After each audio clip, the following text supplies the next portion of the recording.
నమస్కారం. సుప్రభాత ఘంటారావానికి స్వాగతం. ముందుగా ప్రధాన అంశాలు. పాలమూరు రంగారెడ్డి నీటి లభ్యతపై అధ్యయనం చేయాలన్న ఉత్తమ్. నాగార్జున సాగర్ ఎస్ఆర్ఎస్పీ పటిష్టతపై ఎన్డీఎస్ఏతో ప్రాథమిక సర్వేకి ఆదేశం.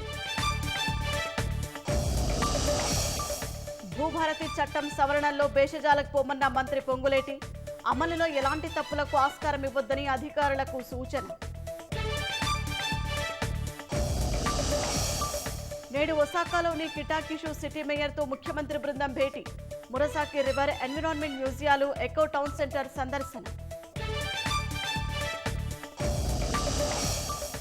వక్ఫ్ బోర్డుల ఆస్తులు కొల్లగొట్టేందుకు కుట్ర చేస్తున్నారన్న అసదుద్దీన్.